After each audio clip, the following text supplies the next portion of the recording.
Hi everybody, it's Rochelle. It's been a while since I posted and kind of been working on something, so I thought I would get back on here. It's a gorgeous day and I'm sitting outside enjoying the sunshine, but kind of been working on myself the last couple weeks, so that's why I didn't post any videos. And I'm going to talk to you about what I did. So as you know, I am healing myself of autoimmune issues, specifically scleroderma, celiac disease, and I do have asthma as well, so triple threat, right? But I tried something different that was suggested to me months ago. At the time, I was terrified and I thought, I can't do that. That's too crazy. Or would it work? But I'm going to tell you that I'm here today because it did work. And I'm talking about dry fasting. So some of you are probably going to say, like, what the heck is dry fasting? Well, dry fasting is not eating or drinking for a prolonged period of time. You can do 24 hour, 48 hour, or 5 to 7 days. Sky's the limits. But there are some parameters that you need to follow. So in my journey, I have done lots of different things to heal myself. I have done the Gerson therapy, if you want to look that up. But it's basically a multitude of juices that you have to drink every hour to 2 hours, as well as coffee enemas. And there's a soup that you need to make as well. That didn't work for me. In fact, it made my stomach worse. I was getting lots of bloating and gas and pain in my stomach. So I had to actually end up stopping that after 2 months. But I continued with the coffee enemas. I do find those really, really helpful. I think I always joke that I wouldn't be here without them. The only thing that's helped my liver along the way. But the issue with me right now, and I'm sure a lot of people, and in fact, I read lots of statistics, in fact, children that are being born are having kidney issues or kidneys that are not working. And that, in fact, was one of my issues. My kidneys were not functioning properly. They were not filtering. And the simple way to test that is to pee in a jar. So I did a couple days in a row. In the morning, I would pee in a jar. And literally there would be no sediment. If you are actually filtering properly and your kidneys taking, the toxins and things out of your lymphatic system, you will actually have sediment in your urine. I had nothing. Like it was clear, no little fragments, nothing. So I said, okay, well, let's do this.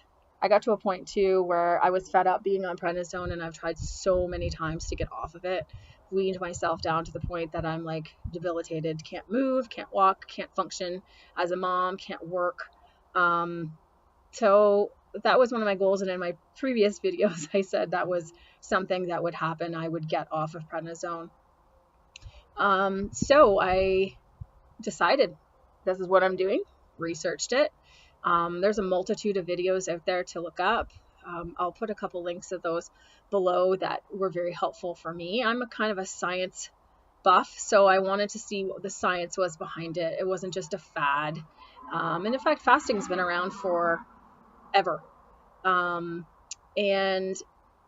it's super important to give your digestive system a rest and give your body the chance to actually detoxify. A lot of people are eating right up till 10 o'clock at night. They go to bed, they wake up in the morning and they wonder why they feel crappy. Well, it's because your body spent all night digesting that food instead of detoxifying. If it had been able to have the chance to actually detoxify like it's supposed to do, you would have woke up feeling refreshed. So in health coaching, my general rule is 2 hours before you're going to go to sleep. So if you're going to bed at 9 o'clock at night, that's 7 o'clock, you stop eating, no more. It gives your body 2 hours to digest your food, and then you go to sleep, and your body can detoxify and clean house, get rid of cells, whatever it needs to do to make you feel amazing the next morning. This is what your body wants to do. It also wants to sleep, and it needs to sleep. So if you're not sleeping and you're eating late into the night, you're probably feeling awful. So I decided dry fasting, let's do it. I've done juice fasting with Gerson.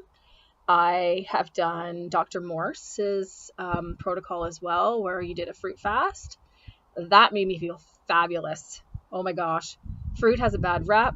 It is not the enemy. It does not spike your sugar like processed sugar. it in fact gives you energy and cleans your lymphatic system. Many of us have backed up lymphatic systems, and they cannot even handle the amount of garbage that we're putting in our mouth every single day. So you back up, you get inflammation, you get autoimmune, you get cancer, you get all of these other things that are preventable. So, did the juice fasting, did the fruit fasting, but my kidneys were not filtering. Could not, for the life of me, get them to filter. I changed my diet so radically. I was basically eating raw.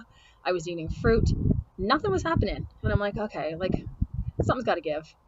Dry fasting.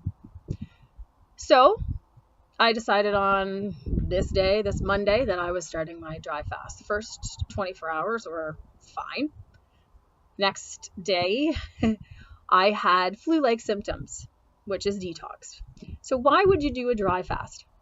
Well, your body actually can exist without fruit and water. I know you're going to say I'm wrong. Do some research. It can. It actually makes its own water.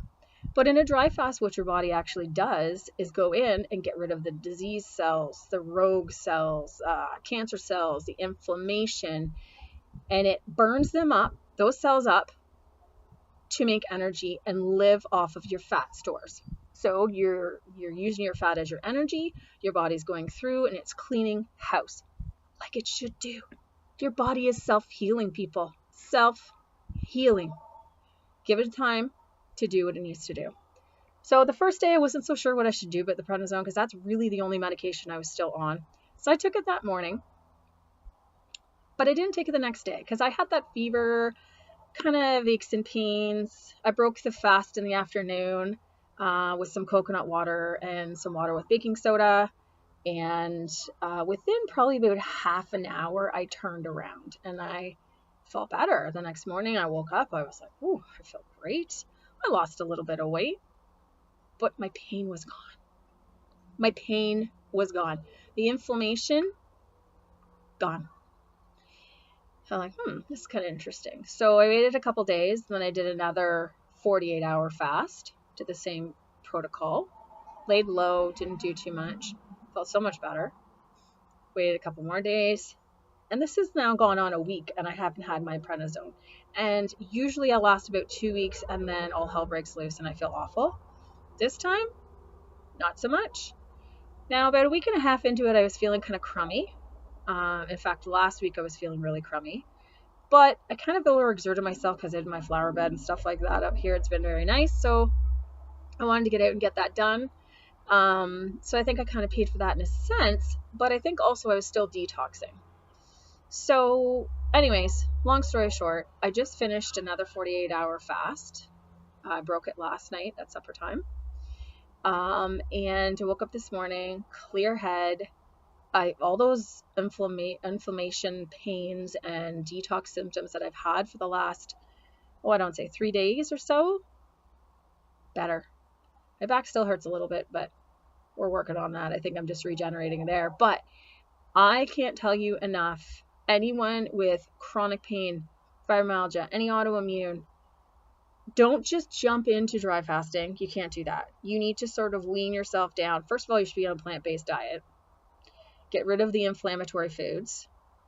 Wean yourself down. Do a juice fast for a couple weeks. Do fruit only for a couple weeks. Then move to your dry fasting. Oh, and I should also mention that between my fruit fasting and my dry fasting, I was doing intermittent fasting for like 6 months. So I would eat supper 4 or 5 o'clock when the kids got home, and I wouldn't eat again until about 10:30 the next morning.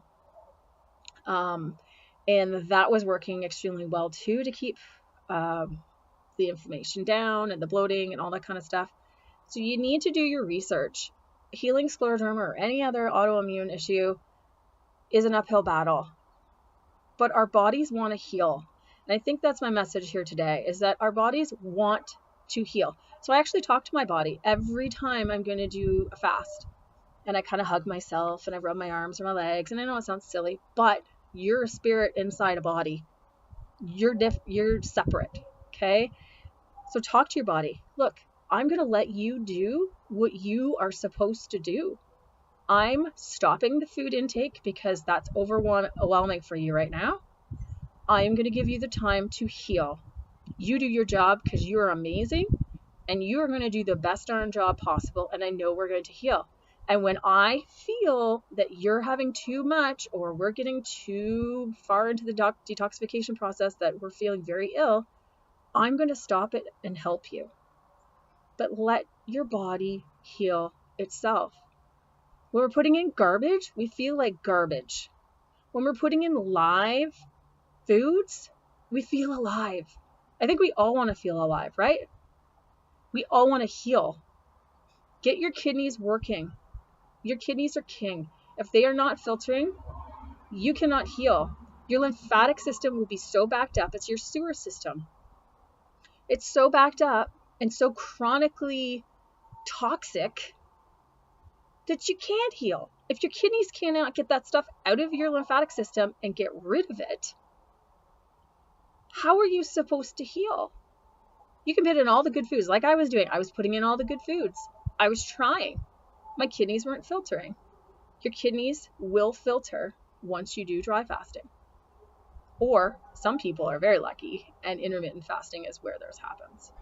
So, love yourself, love others, and have a fantastic day. Bye-bye.